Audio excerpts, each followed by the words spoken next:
Des experts, des astuces. L'émission complice de votre vitalité. Isabelle Huot. On estime que près de 50 % de la population canadienne qui souffre de troubles du sommeil, je vous le dis, je vous l'avoue, c'est mon cas, soit de l'insomnie occasionnelle pour 25 à 30 % de la population, insomnie chronique, 10 à 15 % de la population, ou encore l'apnée du sommeil qui est souvent associée obésité, tour de taille élevée. Pour nous aider à mieux dormir, je suis allée chercher la meilleure. La meilleure, c'est Maude Bouchard, elle est docteure en neuropsychologie. Elle a enseigné à l'Université de Montréal. Elle a enseigné à New York. C'est la directrice de la recherche et du développement chez Aléo Clinique de sommeil. Surtout une professionnelle de la santé qui cumule 15 ans d'expertise sur le sommeil. Bienvenue sur l'émission, Maude. Merci de l'invitation. Bonjour. Bonjour. C'est quoi les répercussions d'un manque de sommeil sur la santé? Il y en a plusieurs, là.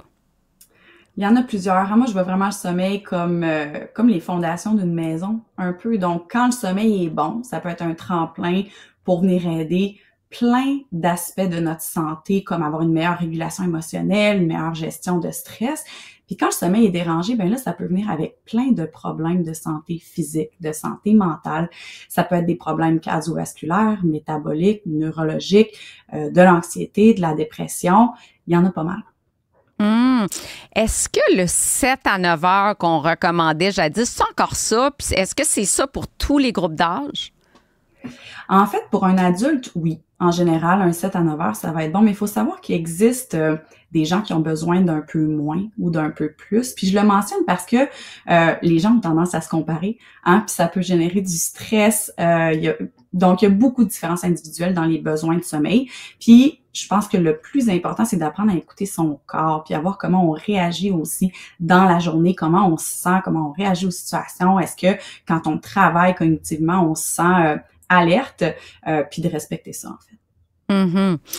J'aimerais ça qu'on parle de la ménopause, la préménopause, parce que ça affecte beaucoup la nuit de sommeil. Il y a des sueurs nocturnes, il y a plus d'anxiété aussi. Donc, comment qu'on navigue à travers tout ça, les problèmes de sommeil?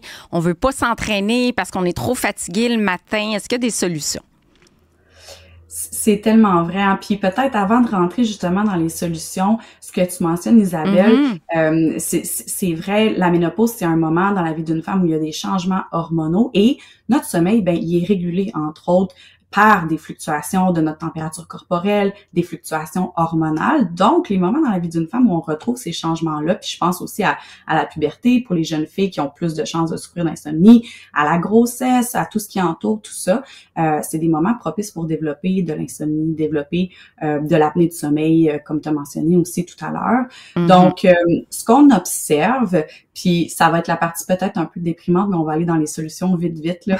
Mais on observe un peu moins de sommeil, effectivement, dans la périménopause, la ménopause. Le sommeil est généralement de moins bonne qualité. Donc, on peut prendre plus de temps à s'endormir. On se réveille un petit peu plus pendant la nuit, que ce soit pour des causes externes, justement, de bouffées de chaleur ou autres, parce que notre sommeil est plus fragmenté. Et on est plus à risque de souffrir d'insomnie. Heureusement, tu as pour nous des solutions aujourd'hui, des trucs à mettre en pratique là, qui, dès ce soir, ils vont nous aider à mieux dormir. Il faut avoir des astuces. En fait, est-ce qu'on a 2 heures pour parler de ça? Parce que écoute, on a le temps, on a 8 minutes. C'est bon? C'est excellent. Allons-y avec 2 catégories. Donc, je vais parler de trucs vraiment concrets pour commencer. Puis après ça, on va aller dans des trucs peut-être un petit peu plus abstraits. Donc, ce moment-là dans notre vie, où est-ce qu'on a plus de problématiques de sommeil à cause de ces changements hormonaux-là, ça peut être un bon moment pour revoir juste les bases de notre hygiène de sommeil. Je vous donne plein d'exemples. Ben, est-ce que la télé est dans notre chambre puis on s'endort dessus? Est-ce qu'on prend notre cellulaire dans la nuit quand on se réveille puis qu'on n'est pas capable de dormir? Est-ce qu'on mange des gros repas près de l'heure du coucher qui fait en sorte que ben notre organisme, au lieu d'être en train de dormir, ben il est en train de digérer?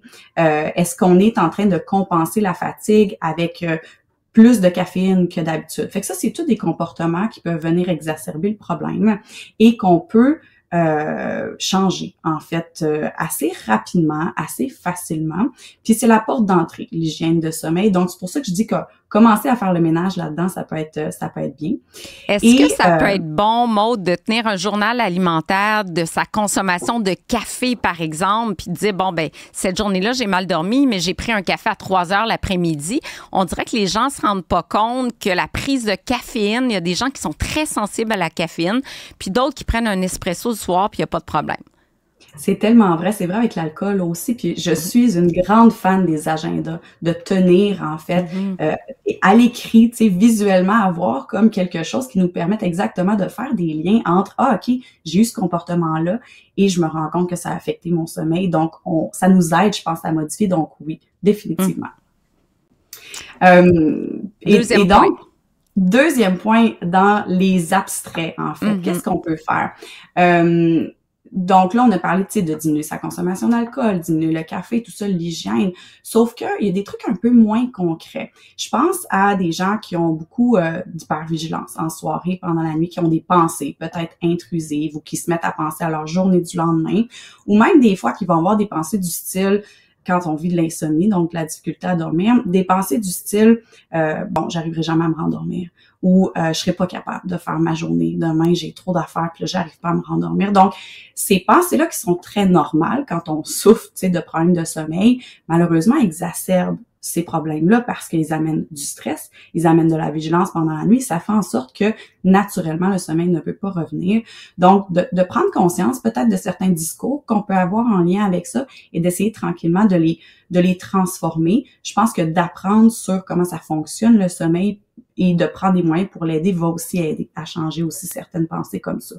Calmer les pensées. Tu sais, c'est le petit hamster toujours dans la tête qui, justement, pense au lendemain. C'est pas nécessairement négatif. En tout cas, moi, dans mon cas, c'est pas négatif, mais je pense à ce que j'ai à faire, j'organise mes idées, je peux sortir des idées de nouveaux livres la nuit, je fais plein de choses. Puis là, je me dis, est-ce que c'est de l'anxiété? Parce que c'est pas vraiment des pensées négatives, mais c'est quand même des pensées que j'ai la nuit au lieu de dormir.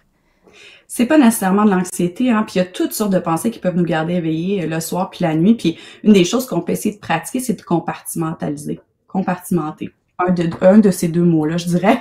Donc, boîte dans notre cerveau. Oui, exactement. Essayer de garder au moins un 15 minutes avant d'aller se coucher, puis il y en a qui ça va être plus longtemps que ça, mais où on va justement essayer de relaxer, essayer de calmer, et que si des pensées comme ça arrivent, ben à la limite, soit on les note rapidement pour les sortir de notre tête, ou on les bloque pendant la nuit pour que le cerveau comprenne que ben, ce moment-là, c'est pour que j'arrive à me rendormir. Puis en bout de ligne, ça va être bien parce que ça va nous permettre de mieux dormir, de plus dormir, et on va être juste plus efficace même pendant la journée après quand on pense à ces choses-là.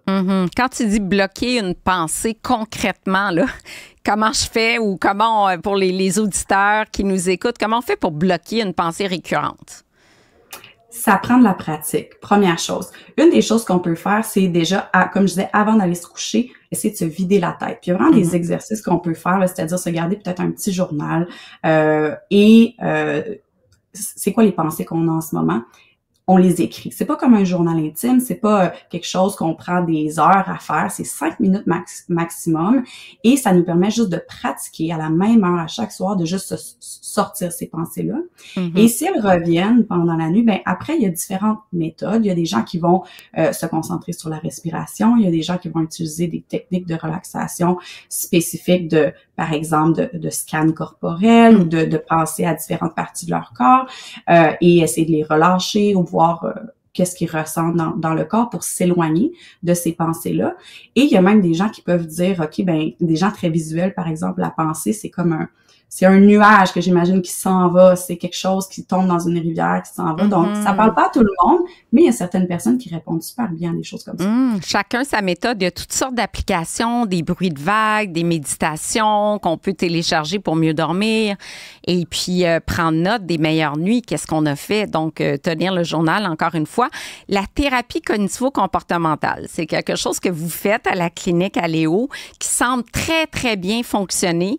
Et je ne sais pas si tu peux, tu l'as évoqué un petit peu en parlant des pensées, de la restructuration. C'est quoi la technique exactement? Puis ça dure combien de temps, cette thérapie-là? Donc, cette thérapie-là, c'est une manière d'apprendre énormément sur la physiologie du sommeil, comment ça fonctionne le sommeil, et c'est une manière de restructurer des pensées, comme tu l'as mentionné, mais aussi changer des comportements. Et on a parlé d'hygiène de sommeil au tout début, c'est pas une thérapie d'hygiène de sommeil. Les gens qui souffrent d'insomnie, souvent, connaissent assez bien l'hygiène de sommeil. On fait du ménage si on a besoin, mais c'est vraiment, on met l'aspect sur les comportements, sur les pensées, et on va personnaliser selon ce que la personne vit et le type d'insomnie qu'elle va avoir. C'est chez Aléo un programme qui dure entre, je dirais, 5 à 6 rencontres avec des thérapeutes agréés. Donc, c'est des gens qui ont une licence pour pratiquer la psychothérapie. Et tout ça se fait en ligne. Et c'est aussi supporté par une application mobile qui permet aux gens de lire, par exemple, plein d'informations sur le sommeil, puis vraiment quelque chose de complémentaire à ce dont ils vont parler avec leur thérapeute pendant leur rencontre. Mais il semble qu'il y a des taux, vous guérissez, entre guillemets, là, parce que c'est pas une maladie, mais 80% des gens qui viennent voir qui ont des troubles du sommeil sortent puis ils dorment comme des bébés. C'est ça, c'est 9 personnes sur 10 qui avaient de l'insomnie chronique et qui ressortent avec plus de problèmes chroniques finalement de sommeil. C'est vraiment magnifique comme intervention, surtout dans un monde. C'est sûr que c'est quelque chose qui demande du travail, qui demande de se présenter, de faire des changements, de mettre des choses en place. Mais je trouve que les gens qui passent à travers ça, apprennent tout plein d'outils pour que si jamais il y a une autre problématique de sommeil qui revienne, ils soient capables de la gérer. Ils deviennent vraiment des petits experts sur comment ça fonctionne, le sommeil, quoi faire, quoi ne pas faire. Et dans l'insomnie, veut pas, parfois, on a des comportements pour essayer d'alléger les problématiques qui nous aident sur le coup, mais qui, foncièrement, quand on connaît bien le sommeil et qu'on comprend comment ça marche, viennent exacerber le problème d'insomnie. Donc, on travaille beaucoup là-dessus aussi. Les gens désapprennent des choses qu'ils essayaient avant et qu'ils mettaient en place et ils changent pour quelque chose qu'on sait qui va vraiment avoir un impact positif sur leur nuit. Il semble vraiment avoir une dépendance aux somnifères. Hein. Je pense que c'est dans les médicaments avec les antidépresseurs les plus prescrits. Qu'est-ce que tu dis à quelqu'un qui prend des somnifères? J'ai beaucoup de gens autour de moi qui en prennent, qui n'arrivent pas à délaisser les somnifères. C'est possible avec cette thérapie-là de justement laisser tomber la petite pilule là, qui favorise l'endormissement. Définitivement. Puis ce que ça nous dit finalement, c'est que les gens sont à la recherche de solutions et c'est pas tout le monde qui connaît la thérapie cognitive comportementale, comment ça fonctionne, comment c'est accessible. Donc, c'est définitivement un bon moment pour les gens qui souhaitent diminuer ou même arrêter la médication pour dormir. Ça peut se faire très bien dans un processus comme ça. Puis on a plein de résultats positifs à ce niveau-là aussi. Fait que les gens se sentent bien parce qu'ils ont réussi finalement par eux-mêmes à revenir à un sommeil plus sain, puis ils ont des outils, puis ils savent quoi faire quand c'est plus difficile.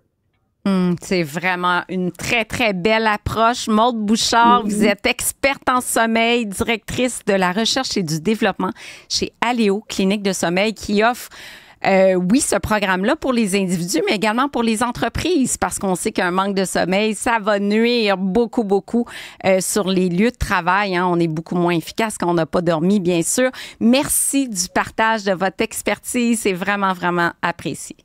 Merci beaucoup. Bonne fin de journée. Bonne fin de journée.